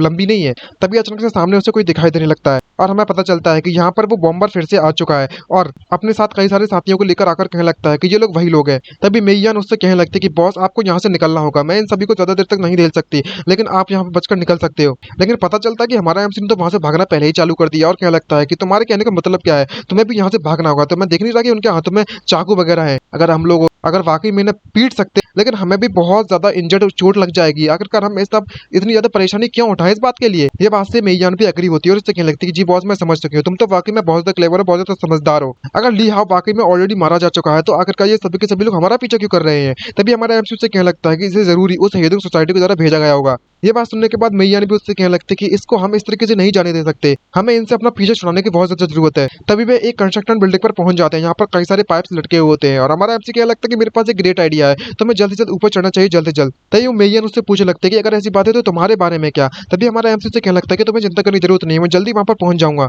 और सभी के सभी लोग मेयान का पीछे करने के लिए उसके ऊपर चढ़ना चालू कर देते हैं और हमारा एमसी इस मौके का फायदा उठाता है और एक पाइप उठाकर नीचे जितने भी सपोर्टिंग पाइप्स लगे होते हैं उन्हें हटाना चालू कर देता है और एक एक करके सारी की सारी बिल्डिंग के जितने भी पाइप्स होते हैं वो धमाके के साथ गिरना चालू हो जाते हैं और उन्हीं के गिरने के साथ साथ जो लोग ऊपर चढ़ रहे होते हैं वो भी गिरना चालू हो जाते हैं। और वही नहीं बल्कि में जो मेयान होती है वो भी गिरना चालू हो जाती है और जब वे आसमान से गिर रही होती है तो वो गालियां देते हुए कह रही होती है कि जियालविन तुम बाशड़ कहेंगे, तेरी ऐसे करने की हिम्मत कैसे है मेरे साथ। लेकिन तभी हमारा एमसी उसके नीचे आता है और उससे कहने लगता है कि मेयान तुम्हें चिंता करने की बिल्कुल भी जरूरत नहीं है, तुम बिल्कुल भी डरो नहीं, मैं तुम्हें अनलिमिटेड मूव के साथ पकड़ लूंगा। और तभी वो उसकी पिछवाड़े से उसकी पीठ से उसे पकड़ता है और वो जंप मारकर पकड़ने के बाद बिना किसी परेशानी के नीचे उतर आ जाता है और मेयान को बिल्कुल चोट नहीं लगती। ये देखने के बाद मेयान का तो इम्प्रेस हो जाती है और उससे क्या लगता है कि तुमने तो मुझे एक्चुअली में पकड़ लिया, तुम तो वाकई में बहुत ज्यादा अमेजिंग हो। तभी हमारा एमसी से क्या लगता है कि तुम्हें अपने वेट को थोड़ा कम कर देना चाहिए, तुम कुछ ज्यादा ही भारी हो। लेकिन जहाँ पर जो मेयान होती है वो उसके गले को खींचने लगती है, उसके चेहरे को, और उससे कहने लगती है कि तुमने अभी मुझसे क्या कहा। तभी हमारा एमसी से माफी मांगने लगता है और इसी के साथ साथ उसे बहुत ज्यादा इंटीमेसी पॉइंट में मिल जाते हैं और मन में सोचते हुए कह रहा होता है यही कि लगता है कि मैंने इसकी सिस्टर को बचाकर काफी ज्यादा अच्छा काम किया है, इसके ग्रेटिट्यूड के बदले में ये मुझे इतने ज्यादा इंटीमेसी पॉइंट दे रही है। और सारी की सारी घटना को एक बंदा कार में बैठकर देखने में लगा हुआ होता है और जहाँ पर ये वही बंदा होता है और कह रहा होता है कि ये सिर्फ कुछ इडियट्स है जो एक काम ढंग से नहीं कर पाते हैं, ये एक जियालुन को भी हैंडल नहीं कर पाए। जहाँ पर वो लड़की होती है वो उससे कह रही होती है कि लगता है कि जियालुन की जो लाइफ है वो खत्म होने के लिए नहीं बनी है, अभी हम उसे थोड़ा बहुत समय और दे सकते हैं, शायद हमें अपना पैसा हासिल करने में वापस आ जाए, तो इसकी लाइफ लेने की क्या जरूरत है। तभी वो बंदा उससे कहने लगता है कि सुमिंग यूए कि क्विलिन ग्रुप से निपटने के लिए तुम्हारा हाथ भी इसमें मिला हुआ है, अगर तुम जियालुन को और ज्यादा आगे बढ़ने से नहीं रोकती हो तो अंत में आकर वो तुमसे भी निपटने के लिए, बदला लेने के लिए जरूर आएगा और तुम्हारी एंडिंग बिल्कुल भी सही नहीं होने वाली। तभी वो उससे कहने लगता है कि मुझे पता है कि मैंने जो किया है उसके बारे में, तुम्हें मुझे बार बार उसके बारे में याद दिलाने की जरूरत नहीं है। तभी वो बंदा कहने लगता है अपने ही आप से कि जियालुन तुम इस बार अपने आप को लकी समझ सकते हो, लेकिन एक बात का ख्याल रखना कि तुम अगली बार इतने ज्यादा लकी नहीं होने वाले, मैं तुम्हें कभी भी आगे नहीं बढ़ने दूंगा, तुम्हारे जो लाइफ के कुछ मोमेंट्स बचे हुए हैं तुम उनका मजा उठाओ। ये बात सुनने के बाद वो लड़की घबराने लगती है। मुझे नहीं पता कि आखिरकार ये क्यों घबरा रही है, इसने हमारे एमसी की फैमिली से निपटने के लिए इसका हाथ मिला हुआ है, लेकिन ये चाहती क्या है, इसके इमोशन और चेहरे के एक्सप्रेशन देखकर लगता नहीं है कि ये हमारे एमसी से नफरत करती है। और तभी अगले ही पल हमारे एमसी को दिखाया जाता है जो कि डॉक्टर उसे बता रही होती है अपनी फार्मेसी के बारे में और कह रही होती है कि सबसे पहले तो लेफ्ट साइड में हमारा रिसर्च डेवलपमेंट डिपार्टमेंट है और राइट साइड में हमारा सेल्स डिपार्टमेंट है। मुझे पता है कि ये इसकी जो इनकम है वो बहुत ज्यादा छोटी है, कम है, इतना ज्यादा प्रॉफिट नहीं होता, लेकिन हमारा जो नया प्रोडक्ट आने वाला है जिस पर मैं काम करने में लगी हुई हूँ उसको स्नोविजन के नाम से जाना जाता है और इसे मैंने एंशिएंट फैमिली के फॉर्मूलाज पर डिपेंड कर बनाया है और मुझे इस बात पर भरोसा है कि एक बार अगर मैं इसे लॉन्च कर देती हूँ तो हमें कई सारे बिलियंस के प्रॉफिट होगा। ये बात सुनने के बाद हमारा एमसी से पूछने लगता है कि ये वाकई में इतना ज्यादा कारगर है क्या। तभी वो डॉक्टर उससे कहने लगते हैं कि एंशिएंट फॉर्मूला के अकॉर्डिंग जो इसने विजन है वो उसके रिमार्केबल इफेक्ट्स है और बहुत ही ज्यादा काम वाली चीज है। और तभी अगले ही पल हमें एक और लड़की को आते हुए दिखाया जाता है। लोग एक और लड़की की एंट्री हो चुकी है हमारे एमसी की लाइफ में, लगता है कि ये एक और कॉन्ट्रैक्ट बनाने वाली गॉडेस है और हमें पता चलता है कि ये तो दरवाजा तोड़कर अंदर आ रही होती है, वो भी कुछ लौंडों के साथ, जहाँ पर गुस्सा करते हुए वो चिल्लाते हुए कहने लगती कि बे तुम जल्दी से बाहर निकलो, तुमने मेरे साथ जो किया है वो बिल्कुल भी ठीक नहीं किया है, मैं पूरी की पूरी कंपनी को तबाह करने वाली हूँ। और हमें पता चलता है कि ये ही है। तभी वो डॉक्टर उसके पास घबराती है, उससे कहने लगती है और उसको कहती है मिस हेई आखिरकार आपके साथ क्या हुआ। तभी यहीं पे उससे कहने लगती है कि तेरी हिम्मत कैसी है मुझे इस तरीके से चोट पहुंचाने की। मैंने तुम्हारे द्वारा दिया गया स्नो विजन का इस्तेमाल किया था और जरा देखो मेरे चेहरे के साथ क्या हुआ है। और हमें पता चलता है कि इसका चेहरा बुरी तरीके से खराब हो चुका है और सिर्फ मेरा चेहरा ही नहीं बल्कि मैं इसमें से बदबू भी आ रही है। ये देखने के बाद वो डॉक्टर काफी सरप्राइज हो जाती है और उससे कहने लगती है, ओ माय गॉड, लगता है मेरे फॉर्मूले के साथ कुछ गड़बड़ हो गई है, लेकिन मुझे यहाँ पर बिल्कुल भी बदबू सुंघाई क्यों नहीं आ रही है, मुझे तो कुछ भी ऐसा स्मेल नहीं आ रही है। ये बात सुनने के बाद वो लड़की यही पे चिल्लाती है और उससे कहने लगती है कि तेरी हिम्मत कैसी हुई मुझे इस तरीके से गुस्सा दिलाने की। और वो गुस्से में आकर उस बेड से उस डॉक्टर को मारने के लिए कूद पड़ती है। ये देखकर वो डॉक्टर बहुत ज्यादा डर जाती है। तभी हमारा एमसी उस डॉक्टर को बचाने के लिए आगे आता है और उससे क्या लगता है कि तुम आखिरकार क्या कर रही हो, हम लोग यहाँ पर बैठकर आराम से बात भी तो कर सकते हैं। तभी वो डॉक्टर उससे कहने लगते हैं कि जियालुन, तुम्हारा बहुत बहुत धन्यवाद कि तुम तो मेरी मदद करना चाहते हो, लेकिन मैं तुम्हें इस मैटर में बिल्कुल भी इन्वॉल्व नहीं करना चाहती हूँ, क्योंकि इस इनस्टेबिलिटी जो स्नो विजन का इंस्टेबिलिटी है ना, इसकी स्टेबिलिटी नहीं है, उसकी रेस्पॉन्सिबिलिटी, इसकी जिम्मेदारी मेरे ऊपर बनती है और मैं तुम्हारे द्वारा दी गई मेडिसिन का इस्तेमाल करने के लिए डिजर्व नहीं करती हूँ और मुझे तुम्हारी मेडिसिन नहीं चाहिए, तो तुम इस मैटर को छोड़कर यहीं पर चले जाओ। तभी हमारा एमसी से कहने लगता है कि अगर मैं यहाँ से तुम्हें छोड़कर इस तरीके से चला गया तो इन लोगों के द्वारा तुम्हें निगल लिया जाएगा और तुम जिंदा नहीं बचोगी। तभी ये बात सुनने के बाद यहीं पे गुस्सा हो जाती है और उससे कहने लगती है कि मैं इंसानों को जिंदा नहीं खाती हूँ, लेकिन मैं इसके चेहरे को भी डिस्ट्रॉय कर दूंगी, क्योंकि इसने मेरे चेहरे के साथ जो किया है उसके बदले में। ये बात सुनने के बाद हमारा एमसी उससे कहने लगता है क्यों ना हम इस मैटर को थोड़ा एथिकली तरीके से अच्छे तरीके से सॉल्व करें तो कैसा रहेगा, मैं तुम्हारे चेहरे को फिक्स कर सकता हूँ। ये बात सुनने के बाद वो यहीं पे उससे कहने लगते हैं कि आखिरकार मैं तुम्हारी बातों को क्यों सुनूं। तभी हमारा एमसी उससे कहने लगता है क्योंकि तुम 3 घंटे, बस मुझे 3 घंटे दो और मैं तुम्हारे लिए तुम्हारे चेहरे को बिल्कुल परफेक्ट बना दूंगा। ये बात सुनने के बाद वो लड़की गुस्सा हो जाती है और आखिर में मान जाती है और उससे कहने लगती है कि मैं तुम्हें 3 घंटे तो नहीं दे सकती, ये बहुत ज्यादा लंबे हो जाएंगे, लेकिन मैं तुम्हें आधा घंटा जरूर दे सकती हूँ और जब समय खत्म हो जाएगा तब मैं पूरी की पूरी जगह को डिस्ट्रॉय कर दूंगी। और सिर्फ तुम्हें डिस्ट्रॉय नहीं करूंगी बल्कि मैं तुम्हारी ऐसी हालत कर दूंगी कि तुम्हें यहाँ पर स्ट्रेचर से जाना होगा हॉस्पिटल पर। और अगले ही पल जो डॉक्टर होती है वो हमारे एमसी से कह रही होती है, अब जब तुम यहाँ से नहीं निकल सकते हो बिना स्केच बिना चोट पहुंचाए हुए, भले ही तुम चाहती हो भी, मैं वाकई में डिजर्व करती हूँ, मुझे इस तरीके से अपने अनस्टेबल प्रोडक्ट को दूसरों को ट्राई करने के लिए नहीं बोलना चाहिए था। तभी हमारा एमसी उससे कहने लगता है अगर ये अनस्टेबल है तो हम इसे स्टेबलाइज कर सकते हैं। तभी डॉक्टर उससे कहने लगता है कि मैंने कई सारे मिक्स करने की कोशिश की है, इसे बनाने की कोशिश की है, लेकिन मेरा जो टेस्ट मिक्स्ड किया है हर बार वो गलत हो जाता है और जो फाइनल बैलेंस है मैं उसे कंट्रोल नहीं कर पा रही हूँ और मैंने कई सारे ड्रग्स को ट्राई किया है तो मेरी जो स्मेल करने की सेंसेस है वो भी खत्म हो चुकी है। ये बात सुनने के बाद एमसी से कहने लगता है कि अब मुझे समझ में आया कि आखिरकार ही के चेहरे से जो स्मेल आ रही थी उसको तुम्हें क्यों नहीं आ रही थी वो स्मेल तुम्हें। क्या तुम वाकई में उस फॉर्मूले को वापस से रिस्टोर करना चाहोगी और तुम्हारी जो स्मेल करने की क्षमता है उसे वापस पाना चाहोगी। ये बात सुनने के बाद वो डॉक्टर तुरंत एग्री हो जाती है। तभी हमारा एमसी अपने तालिस्मान को निकालता है और निकालने के बाद उससे कहने लगता है कि मेरे पास एक सीक्रेट मेथड है जिससे कि तुम्हारे स्मेल करने की जो क्षमता है वो किसी बियर के लेवल तक पहुंच जाएगी। तुम्हें इसके बारे में बिल्कुल भी डाउट नहीं करना चाहिए, तुम इसे अपनी इच्छा से एक्सेप्ट करो। और मन में सोचते हुए कहने लगता है कि जो बियर के सेंस करने की स्मेल होती है, स्मेल को सेंस करने की क्षमता होती है वो 2100 टाइम्स किसी ह्यूमन के मुकाबले में ज्यादा होती है, जो कि किसी फॉर्मूला को डेवलपमेंट करने के लिए काफी है। और तभी वो उस कार्ड को उस लड़की पर एक्टिवेट कर देता है, जहां पर वो डॉक्टर महसूस करने लगती है और कहने लगती है खुश होते हुए कि मेरी जो नोज है वो वापस से रिकवर हो चुकी है, अब मैं सब कुछ स्मेल कर सकती हूँ और पता लगा सकती हूँ, दो भी चीजों के बीच में डिफरेंट भी बता सकती हूँ। ये चीज तो वाकई में बहुत ज्यादा अमेजिंग चीज है। तभी हमारा एमसी से कहने लगता है कि तुम्हें जल्दी से तैयार हो जाना चाहिए और फॉर्मूला को करेक्ट करना चाहिए, हमारे पास ज्यादा समय नहीं बचा हुआ है वैसे भी। और वो डॉक्टर कहने लगती है कि ठीक है मैं समझ चुकी हूँ। और सिर्फ इतना ही नहीं बल्कि मैं इसके जो इंटीमेट पॉइंट होते हैं वो भी बढ़ने लगे होते हैं 10+ करके। और मन में सोचते हुए कह रही होती है कि जो सेंट है क्या वो वाकई में किसी मैन की सेंट ऐसी होती है, मैन की स्मेल ऐसी होती है, मुझे तो बिल्कुल भी पता नहीं था कि ये इतना ज्यादा अच्छा स्मेल करता है। तभी हमारा एमसी उसे बीच में टोक देता है और उससे कहने लगता है कि मिस बेई, क्या हम लोग यहाँ पर अपने टास्क को इस फॉर्मूला को बनाना चालू कर सकते हैं। और ये बात जानने के बाद वो काफी ज्यादा सरप्राइज हो जाती है और हमारा एमसी मन में सोचते हुए कहने लगता है कि मैंने बस इसके साथ कॉन्ट्रैक्ट किया है, वो उससे मेरी 10 दिन की लाइफ स्पैन बढ़ चुकी है। और जो मिस बाई लगता है कि उसकी जो चॉइस इंटीमेसी पॉइंट को बढ़ाने की वो बहुत ही ज्यादा अच्छी है और मुझे बहुत ज्यादा पॉइंट मिलने वाले हैं इससे। और जो डॉक्टर है मिस बेई उसको बनाते हुए फॉर्मूला को मन में सोचते हुए कह रही होती है कि पहले मुझे काफी तब परेशानियों का सामना करना पड़ रहा था इस फॉर्मूले को बनाने के लिए, लेकिन जहाँ पर अब मुझे बहुत ज्यादा आसान लग रहा है और मैं आसानी से इसे एडिक्शन और सब्सट्रैक्शन कर सकती हूँ। तभी हेईफी वहाँ पर आ जाती है और उससे कह लगती है कि तुम्हारा समय समाप्त हो चुका है, अब तुम मुझे बताओ कि तुम किस तरीके से मरना चाहोगी। तभी वह डॉक्टर उसके पास आकर उससे कहने लगती है कि मेरे से आपको चिंता करने की जरूरत नहीं है, आप मुझ पर भरोसा कर सकती हो, मैं आगे से कोई भी गलती नहीं करूंगी, अगर मैंने वाकई मिस्टेक कर दी तो मैं किसी भी अंजाम को भुगतने के लिए तैयार हूँ। और वो उस लिक्विड को बनाए हुए को अपने चेहरे पर डाल देती है, जिसको देखते हुए हमारा एमसी उससे कहने लगता है कि तुम तो वाकई में बहुत ज्यादा डायरेक्ट हो, तुम्हें तो इस बात का बिल्कुल भी डर नहीं है कि तुम्हारे साथ कुछ गलत हो जाएगा। तो ये बात सुनने के बाद मिस हेईफी उससे कहने लगती है कि मेरा जो फेस है वो ऑलरेडी इस स्टेट में पहुंच चुका है कि अगर इससे भी ज्यादा गलत क्या हो सकता है, अगर मैंने वाकई में कुछ हो भी जाता है तो मैं कम से कम तुम दोनों को अपने साथ लेकर जाऊंगी, अकेले नहीं मरने वाली मैं, चिंता मत करो। और उस मेडिसिन का इस्तेमाल करने के बाद हेईफी के चेहरे पर बहुत ज्यादा पेन होने लगता है और उसमें से धुआं निकलने लगता है। जिससे कि उसे बहुत ज्यादा दर्द होने लगता है और वो कहने लगती है कि ये चीज क्या हो रहा है मेरे साथ। और थोड़ी ही देर बाद दिखता है डॉक्टर उसके चेहरे को देखकर सफेद हो जाते हैं। जहाँ पर जो हेई फेई होती है वो कतई बवाल है, वो एक नंबर की ब्यूटी है ब्यूटी। हमारा एमसी भी इस बात से एग्री होता है और कहने लगता है कि मैंने तो इस बात की उम्मीद भी नहीं की थी कि जो मिस हेई फेई है वो इतनी ज्यादा ब्यूटीफुल है। ये डॉक्टर इसको देखने के बाद काफी खुश हो जाती है और उससे कहने लगती है कि सक्सेसफुली आखिरकार मैंने इस स्नो विजन के डेवलप कर लिया है। और उसके जो इंटीमेसी पॉइंट होते हैं वो बैक टू बैक लगातार बढ़ना चालू हो जाते हैं और वो हमारे एमसी को धन्यवाद देने लगती है और कहने लगता है मन में सोचते हैं कि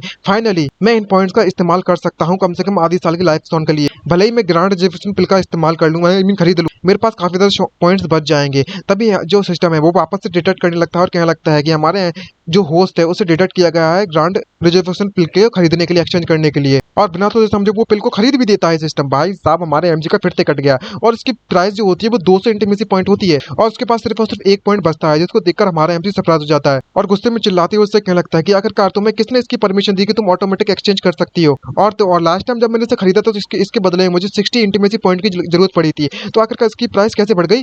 तभी सिस्टम उससे कहने लगता है, जो भी है इसका जेंडर तो मुझे नहीं पता सिस्टम का, पर बताने लगता है कि फर्स्ट टाइम को जो परचेस था उसका डिस्काउंट तुम्हें मिला था, लेकिन इस बार जो रेगुलर प्राइस पर तुम्हें ये चीज मिलेगी। ये बात सुनने के बाद एमसी और भी ज्यादा गुस्सा हो जाता है। तभी मिस हेफी उसके पास आती है और उससे कहने लगती है कि तुम्हारी मेडिसिन तो वाकई में बहुत ज्यादा पावरफुल है, आखिरकार तुम मेडिकल असिस्टेंट जो कंपटीशन है उसमें पार्टिसिपेट क्यों नहीं करती हो। तभी वो उससे कहने लगती है, डॉक्टर आखिरकार तुम्हारे कहने का मतलब है कि वो नेशनल मेडिकल असिस्टेंट कंपटीशन, मैं इस मौके का फायदा तो उठाना चाहती थी ताकि मुझे प्रमोशन हासिल हो सके, अपॉर्चुनिटी मिल सके और साइन अप करना चाहती थी, लेकिन मुझे उसमें रिजेक्ट कर दिया गया था। ये बात सुनने के बाद हेफी उससे कहने लगती है कि तुम इस कार्ड का इस्तेमाल कर सकती हो और तुम्हें कोई भी रिजेक्ट नहीं करेगा। जब हमारा एमसी उसे देखता है तो वो काफी सरप्राइज हो जाता है और कहने लगता है कि ये तो ब्लैक ड्रैगन कार्ड है। वह एक ब्लैक ड्रैगन कार्ड है जो कि हाई लेवल एम्बलम है किसी प्रेस्टिजियस फैमिली का, वो भी और कोई नहीं बल्कि ही फैमिली का, जो कि अंडरग्राउंड एम्परर से इस पूरे के पूरे हेचिंग सिटी के। और जो कार्ड है ना इस पूरे के पूरे हेचिंग सिटी में वो 10 से ज्यादा नहीं है और ऑर्डिनरी पीपल इस तरीके की चीजों को नहीं रखते और इसकी पावर का भी अंदाजा नहीं लगा सकते। मैंने इसके रूमर्स के बारे में बहुत ज्यादा सुना है कि उनकी जो एल्डर सिस्टर है वो काफी ज्यादा पावरफुल है,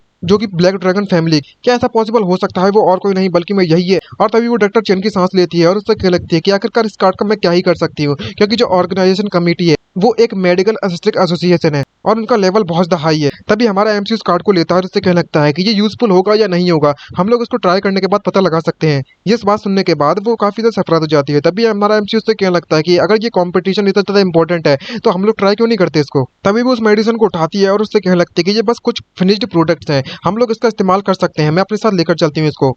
और अगले ही पल वहां पर रजिस्ट्रेशन कराने के लिए पहुंच जाते हैं ये लोग और रजिस्ट्रेशन ओपन के पास वहां पर एक लौंडी खड़ी होती है और उससे कह रही होती है, डायरेक्टर यू फाइनल एवोल्यूशन के दौरान आप मेरी तरफ बोलिएगा और मुझे जिताने के लिए अपना योगदान जरूर दीजिएगा। और इसका नाम JU है, जो कि मेडिकल ब्यूटी एसोसिएशन का डायरेक्टर है। वो कहने लगता है कि मिस जू आपको चिंता करने की जरूरत नहीं है, आपका जो रिलेशनशिप है मिस्टर गांव के साथ उसके साथ आप जरूर चैंपियन बन जाओगे, आपको कोई भी हराने वाला यहाँ पर नहीं है, किसी की भी हिम्मत नहीं है ऐसी। तभी वो मिस बाई और हमारा एमसी वहां पर पहुंच जाता है और कह रही होती है कि हम लोग यहाँ पर रजिस्टर करने के लिए आए हुए हैं। तभी जो लड़की होती है वो उससे कहने लगती है, ओ जरा देखो तो जनाब यहाँ पर कौन आया है, यहाँ पर क्या ये हमारी आउटस्टैंडिंग एल्यूमिना बाय नहीं है क्या। तभी इस लड़की का नाम बताया जाता है जिसका नाम जियोना है, जो कि टीना मेडिकल असिस्टेंट की प्रेसिडेंट है।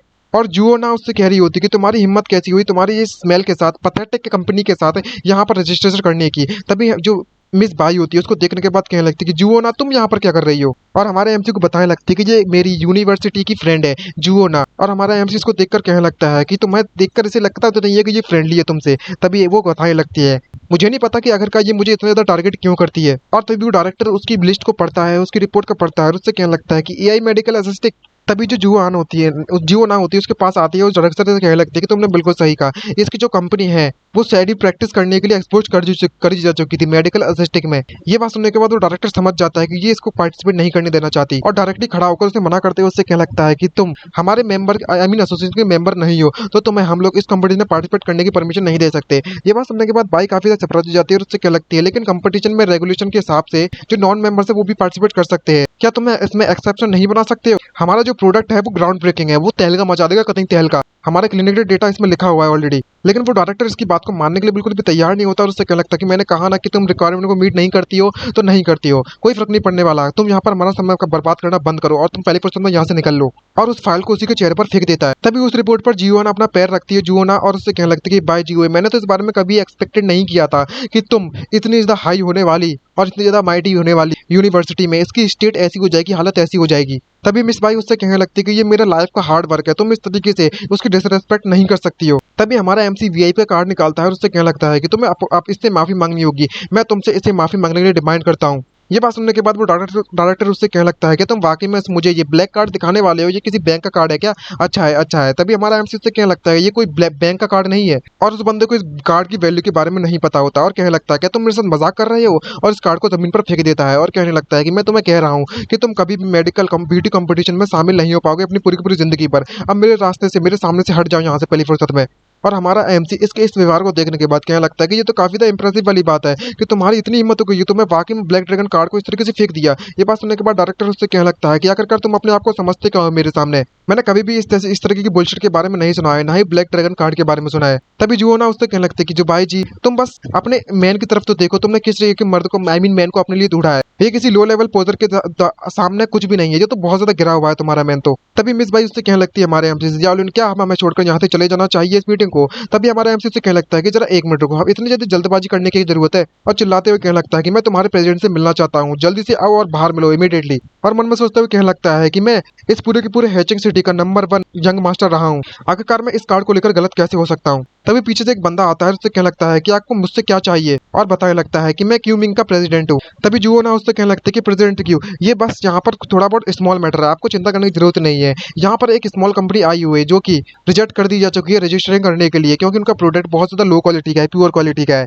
और इसलिए यहाँ पर जो परेशानी खड़ी कर रहे हैं हमारे लिए, और कुछ नहीं। तभी वो बोलने लगता है कि किस तरह की कंपनी के बारे में बात करने में लगी हुई हो, तुम डायरेक्टली उन्हें ब्लैकलिस्ट क्यों नहीं कर देते? और तभी उसकी नजर उस वीआईपी ब्लैक ड्रैगन कार्ड पर जाती है, जिसको देखकर वो सफराद हो जाता है और उसे अपने हाथों से उठाता है और उससे कहने लगता है, हे गुडनेस, हे भगवान, ये तो वाकई में ब्लैक ड्रैगन कार्ड है, ये यहाँ पर क्या कर रहा है? तभी वो डायरेक्टर उसके पास आता है और उससे कहने लगता है कि प्रेसिडेंट, आपको इस बच्चे के बारे में बातों में आने की बिल्कुल भी जरूरत नहीं है, ये शो ऑफ करने के लिए दिखा रहा था, इसलिए मैंने इस पर अपने कदम रख दिया और फेंक दिया इस कार्ड को। ये बस कचरा है, कचरा, इसको कचरे में फेंक दिए तो ही बेटर रहेगा, अपने हाथों गंदा मत कीजिए। ये बात सुनने के बाद वो प्रेसिडेंट उससे कहने लगता है, क्या तुमने अभी मुझसे कहा कि तुमने इस पर कदम रखे? ये सुनने के बाद डायरेक्टर उससे कहने लगता है कि हाँ जी मैंने रखे। ये बात सुनने के बाद उस प्रेसिडेंट को गुस्सा आ जाती है और वो जोरदार उसके थप्पड़ मारता है। उससे क्या लगता है, तुम बेवकूफ कहीं के, क्या तुम मरना चाहते हो? मुझे इस चीज में बिल्कुल भी मुझे मत घसीटो इसमें। ये जुओ ना इसको देखने के बाद काफी सरप्राइज हो जाती है और उससे कहने लगती है कि यहाँ पर क्या चलने में लगा, वो सिचुएशन क्या है? और वो डायरेक्टर से पूछने लगता है कि प्रेसिडेंट क्यों, आखिरकार आपको कोई गलतफहमी हुई है क्या? ये बस एक ऑर्डिनरी कार्ड है और कुछ भी नहीं। तभी वो प्रेसिडेंट उसके थप्पड़ मारने लगता है रेगुलर बैक टू बैक और उससे क्या लगता है कि अगर तेरी हिम्मत हुई, हिम्मत कहने की हुई कि ब्लैक ड्रैगन कार्ड एक ऑर्डिनरी कार्ड है, क्या तुम वाकई में जिंदा नहीं रहना चाहते आगे चलकर? और वो हमारे एमसी से माफी मांगते हैं, उससे कहने लगता है कि मुझे माफ कर दीजिएगा मेरी जो निगलेंस है मेरे वर्क के लेकर, तुम डायरेक्टली पार्टिसिपेट कर सकते हो बिना रजिस्टर किए हुए। ये बात सुनने के बाद हमारा एमसी से कहने लगता है कि प्रेसिडेंट क्यों, तुम्हारी जो एसोसिएशन है वो वाकई में बहुत ज्यादा अनरूली है, मैंने सही कहा ना? तभी प्रेसिडेंट घबरा जाता है, उससे कहने लगता है कि मैं आपसे बाकी में दिल से माफी मांगता हूँ। और मिस बाई इसको देखने के बाद काफी सरप्राइज होती है और कहने लगती है, मुझे तो इस बात पर बिल्कुल भी भरोसा नहीं होता कि ये कार्ड इतना ज्यादा पावरफुल निकला। और जो ना उससे कहने लगती है मन में सोचते हुए कि आखिरकार इस बंदे की आइडेंटिटी क्या है, इसने वाकई में प्रेसिडेंट क्यू को इस तरीके से रेस्पेक्टफुल बना दिया और डरा हुआ बना दिया है। और तभी वो डायरेक्टर पे चिल्लाते हुए कहने लगता है कि तुम्हारी जो पोजीशन है ना काउंसिल मेंबर में, तुम उसे खो दोगे, अब तुमने मतलब खो दी है, तुम जल्दी से मेरी आंखों के सामने से निकल जाओ। ये बात सुनने के बाद वो डायरेक्टर उससे कहने लगता है कि प्लीज प्लीज मुझे माफ कर दीजिए, मैं इस चीजों को बिल्कुल भी नहीं पहचान पाया, इसके इंपॉर्टेंस उसको नहीं पहचान पाया, मैं अपनी जॉब को इस तरीके से नहीं खो सकता, मेरी फैमिली मेरे पर डिपेंडेंट है, मैं वाकई में गलत था, मुझे माफ कर दीजिए, आज के बाद मैं ऐसा कभी भी नहीं करूंगा। तभी वो प्रेसिडेंट उससे कहने लगता है हमारे एमसी से, आपको चिंता करने की जरूरत नहीं है, मैं आप आगे जा सकते हो और पार्टिसिपेट कर सकते हो। तभी जुओ ना वहां पर पीछे से आते हैं और उससे कहने लगते हैं कि जरा देखो तुम कितने ज्यादा स्पाइनलेस हो, ये बंदा कुछ और नहीं बल्कि मैं प्रेसिडेंट की बैकिंग है इसके पास, ये कुछ भी नहीं है उसके सामने। तभी वो डायरेक्टर उससे कहने लगता है कि मिस जुओ मेरी जॉब खो चुकी है, आप मुझे इस तरीके से अबंडन नहीं कर सकती हो। तभी जुओ ना उससे कहने लगता है कि तुम्हें चिंता करने की जरूरत नहीं है, मेरे जो बॉयफ्रेंड है वो और कोई नहीं बल्कि मैं गाओ जिनी ही है। वो डायरेक्टर ये बात सुनने के बाद काफी खुश होने लगता है और उससे कहने लगता है कि आपने बिल्कुल सही कहा, मैं आपका बिल्कुल लॉयल डॉग बनकर रहूंगा और आपको फॉलो करूंगा हमेशा। तभी जुओ ना उससे कहने लगती है उसकी तरफ देखते कि भाई जी तुम आप इस बार को अपना किस्मत वाली समझो कि तुम इसमें पार्टिसिपेट करवा रही हो, पार्टिसिपेट कर रही हो तो क्या हुआ, लेकिन तुम मुझसे जीत नहीं पाओगे क्योंकि उसका विनर मैं ऑलरेडी रहूंगी। तभी क्वालिफायर्स का राउंड आने लगता है, जहां पर वो अपने अपने प्रोडक्ट्स दिखाने लगते हैं, जहां पर जो मिस बाई होती है वो अपने पार्टिसिपेंट जो हो रही होती है ना, जिस पर वो अपने प्रोडक्ट दिखा रही होती है चेक कर उससे कहने लगती है कि तुम अपना चेहरा जाकर धो सकती हो। ये बात सुनने के बाद वो लड़की उससे कहने लगती है कि क्या तुमने तो वाकई में बहुत ज्यादा जल्दी कर दिया, क्या वाकई में ये इफेक्ट करने वाला भी है, तुम्हारा जो प्रोडक्ट है वो वाकई में कोई स्कैम वगैरह तो नहीं है? और वो बहुत ज्यादा गुस्सा हो रही होती है। ये सुनने के बाद वो मिस बाई उससे कहने लगती है कि तुम्हें मुझ पर भरोसा करना होगा। ये बात सुनने के बाद वो वहां से जाने लगती है अपना मुंह धोने के लिए और उससे कहने लगती है कि मैं वाकई में मेरी किस्मत बहुत ज्यादा खराब थी, आखिरकार मुझे किसी आई मीन या फिर miss Tina I mean Tina SST company है ना, उसके द्वारा द्वारा क्यों नहीं चुना गया था मेडिकल चेकअप के लिए। आखिरकार उनका जो प्रोडक्ट है वो टीना नंबर 1 प्रोडक्ट है। तभी जुओ ना वापस से आते उससे कहने लगते कि भाई जी तुमने वाकई में अपने काम को बहुत जल्दी खत्म कर लिया है। तुमने तो अभी स्टार्ट किया था और 5 मिनट के अंदर अंदर तुम्हारा काम खत्म भी हो चुका है। क्या तुम अपने ही मन से यहाँ पर हार मानने के लिए तैयार हो, क्योंकि तुम्हें पता है तुम्हारी औकात के बारे में, इसलिए तुम्हारी जो छोटी मोटी कंपनी है वो क्वालिफिकेशन नहीं कर सकती पार्टिसिपेट करने के लिए इस कंपटीशन में। तभी अचानक से वहां पर चिल्लाने की आवाज आने लगती है और वो लड़की चिल्लाते हुए कहने लगती है मेरा चेहरा मेरा चेहरा। ओ माय गॉड, इसका चेहरा तो वाकई में बदल चुका है पूरी तरीके से। जहाँ पर वो भागती हुई आती है और मिस बाई से कहने लगती है कि मुझे माफ कर दीजिए, मैं आपके प्रोडक्ट को सही से नहीं पहचान पाई थी। मैंने जो भी आपसे बड़ा बोला कहा था उसके लिए माफी मांगती हूँ। आपका प्रोडक्ट तो बहुत ज्यादा अमेजिंग है और पता चलता है इसका चेहरा पूरी तरीके से बदल चुका होता है और ये लौंडिया तो बिल्कुल में कहीं बवाल बन चुकी होती है। और जब जुओ ना उसको देखती है तो वो काफी देर सरप्राइज हो जाती है और मन में सोचते हुए कहने लगती है कि आखिरकार ये कैसे पॉसिबल हो सकता है। तभी जो 3 राउंड्स का जो डेटा होता है उसे एनालाइज किया जाता है और वो अनाउंस करने लगता है कि 3 राउंड जो स्ट्रिक्ट सिलेक्शन है उसमें 2 कंपनी सिलेक्ट हो चुकी है। टीना एस्थेटिक जो कि जुओ ना की है और दूसरी वाली है जी एस्थेटिक जो कि हमारी मिस बाई की है। और जब वो सिलेक्ट हो जाती है तो वो काफी ज्यादा खुश हो जाती है और वो हमारे एमसी का हाथ पकड़ कर कहने लगती है कि हमने फाइनली फाइनल राउंड में हम पहुंच चुके हैं, हमारा जो स्नो विजन है वो हिट होने वाला है। ये बात सुनने के बाद हमारा एमसी उससे कहने लगता है कि आज की जो स्टार्टिंग है वो तो अभी हमारी शुरुआत है। इसके बाद हमारा जो स्नो विजन है वो पूरे के पूरे कंट्री में फैल जाएगा। इतना ही नहीं बल्कि में जो विदेश है उसमें भी फैल जाएगा। और तभी वो अनाउंस करने लगता है कि जो पार्टिसिपेंट के जितने भी प्रोडक्ट है वो यहाँ पर लॉक्ड कर दिए जाएंगे ऑफिशियली और कल फाइनल्स में हम इन्हीं का इस्तेमाल करेंगे। अब हमें क्लीन अप कर लेना चाहिए। जहाँ पर जो जुओ ना होती है वो हमारे मिस बाई और एमसी से कह रही होती है कि अगर हम लोग जहाँ पर जीत जाएं तो तुम्हें इतना ज़्यादा बड़ शोर मचाने की जरूरत नहीं है, रोकर मत चले जाना, रोते हुए मत चले जाना यहाँ से। दूसरी तरफ सिचुएशन यहाँ पर उल्टी हो रखी होती है। वो हमारे मिस बाई को वहाँ पर सिलेक्शन होने के बाद जुओ ना बिल्कुल भी झेल नहीं पा रही होती है और कुछ समय कह रही होती है जरा इस डिस्पेशल बिच को देखो तो जरा इसकी हिम्मत कैसी हुई, इसका प्रोडक्ट मुझसे अच्छा कैसे हो सकता है। ये मुझे वाकई में बहुत तक गुस्सा दिला रहा है। मेरा जो टीना नंबर 1 प्रोडक्ट है वो मेरा स्टेपिंग स्टोन है, वो वाकई में क्या मेरा नाम इस्तेमाल कर फेमस होना चाहती है, मैं ऐसा बिल्कुल भी नहीं होने दूंगी। तभी वहां पर एक बंदा आता है और उससे क्या लगता है कि आखिरकार मेरी बेब को किसने कुछ तो दिला दिया। जुओ ना उसको देखने के बाद काफी तो खुश हो जाती है और पता चलता है यहाँ पर गाओ जियान ही यहाँ पर आ चुका है और वो रोते हुए उसका हाथ पकड़ लेती है और उससे कहने लगती है कि ये और कोई नहीं बल्कि मैं वो जियाओलिन और बाई जी हुए, वो दोनों के दोनों कपल, उन्होंने एक नया फॉर्मूला जनरेट किया है और वो मुझसे कम्पीट करना चाहते हैं इस चैंपियनशिप में और मेरी चैंपियनशिप को चुराना चाहते हैं। ये बात सुनने के बाद वो गाँव समझ जाता है जियाओलिन मैं इसको ढूंढने के लिए जहीं जा पाया था और ये यहाँ पर मेरे से पंगा लेने के लिए खुद आ चुका है। यह बात सुनने के बाद वो जुओ ना उससे पूछने लगती है क्या तुम उसको जानते हो। तभी गाँव उससे कहने लगता है कि वो एक फॉर्मर यंग मास्टर है हीचिंग का, लेकिन अब उसकी हालत किसी स्ट्रे डॉग की तरह हो चुकी है, गली के कुत्ते जैसी। ये बात सुनने के बाद जीना उससे कहने लगती है कि इसमें कोई शक वाली बात नहीं है कि जो बाई जी है वो इतनी ज्यादा एरोगेंट क्यों हो रही थी। आप समझ में आया कि इसने एक बेकर फाइंड कर लिया है, लेकिन शायद उसे पता नहीं है कि किसी फिनिक्स और किसी मुर्गी में क्या फर्क होता है। हे मिस्टर गाओ, क्या आप मेरी मदद कर सकते हो मेरी चैंपियनशिप को सिक्योर करने के लिए। मेरे जो कनेक्शन है, एक बार मैं इस चैंपियनशिप को जीत जाऊंगी तो हमारा जो प्रोडक्ट है वो बहुत ही high end private club national wide provide करवाऊंगी मैं उसे, और हमारा जो टर्नओवर होगा वो कम से कम 1 बिलियन युआन का तो होगा ही होगा। ये बात सुनने के बाद वो गाँव कहने लगता है कि चैंपियनशिप जीतना तो बहुत आसान है, लेकिन ये डिपेंड करता है कि जो डायरेक्टर यू है वो क्या हमारी मदद करने के लिए तैयार है। तभी वो बंदा उससे कहने लगता है कि जब तक मैं तुम्हारी मदद करूँ मिस्टर गाँव, मैं और जुओ जोंग, मैं कुछ भी करने के लिए तैयार हूँ, किसी भी डिफिकल्टी को झेलने के लिए तैयार हूँ। ये बात सुनने के बाद वो गाँव काफी खुश होती है। वो कहने लगता है कि अगर ऐसी बात है तो चलो हम अपनी जीत को यहाँ पर श्योर सेलिब्रेट करेंगे। और इसी के साथ हमारा ये पार्ट खत्म होता है। तो नेक्स्ट पार्ट में हमें पता चलेगा कि आखिरकार ये क्या प्लानिंग करने वाले हैं, और उम्मीद करता हूँ कि आपको ये पार्ट पसंद होगा। सो गाइस, आप अपना रिएक्शन जरूर दीजिएगा, क्योंकि मुझे ज़्यादा कुछ रिएक्शन मिला नहीं था। तो जरूर बताना कि इसको कंटिन्यू करूँ या नहीं करूँ, नहीं वरना मैं दूसरी सीरीज कंटिन्यू कर दूंगा। तो आज के लिए इतना ही, मिलते हैं नेक्स्ट वीडियो में। बाय बाय, सी यू नारा एंड साइनिंग आउट।